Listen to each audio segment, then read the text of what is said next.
Nous sommes en 1686 après Jésus-Christ. Toute l'entité villersoise, Marbisus, Tillus, Marbus, Melrus et Villersus, sont sous le joug et la domination de l'empereur Emmanuelus Burtonus. Toutes vous dites « Non !» car un village peuplé d'irréductibles et valeureux Sartois résiste encore et toujours à l'envahisseur.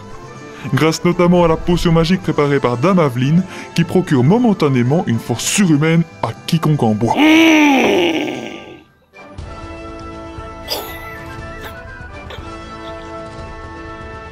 L'omnipotent Burtonus, jamais avare de conquête et de territoire, remit tant et plus sur cette belle et riche partie de terre sartoise qu'il a déjà maintes et maintes reprises tenté de s'emparer.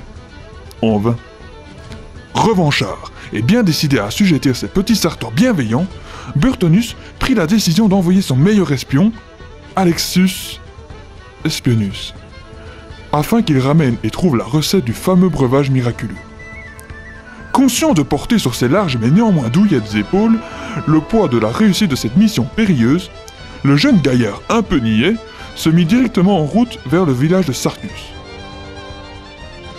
Un peu perdu et surtout déboussolé dans ces vallonnées contrées sartoises, le débraillé mouchard ne sut pas par où commencer à chercher.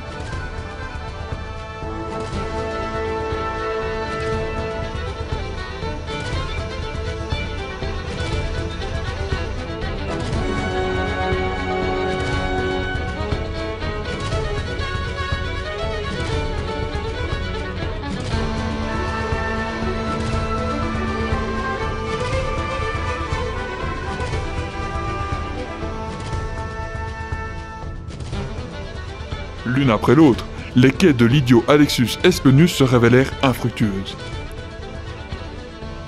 Dame Aveline ne serait finalement qu'une légende? Ne cessa de se demander Espionus. Mais où peut-on bien se cacher cette potion?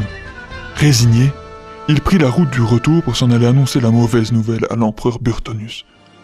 Quand soudain, venant d'une forêt enchantée toute proche, il renifla une odeur curieuse et plutôt enivrante. Il comprit qu'il venait de découvrir l'emplacement de la potion magique.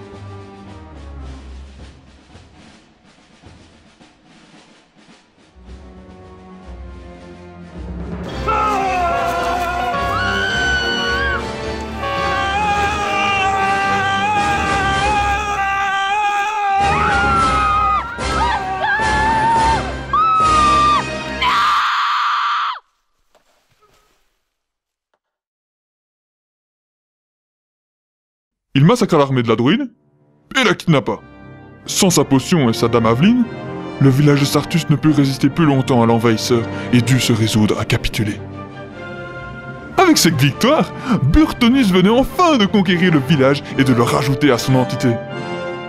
Toutefois, à partir de ce jour, le 8 août 1686, nous n'entendrons plus jamais parler de Dame Aveline, ni de sa potion magique.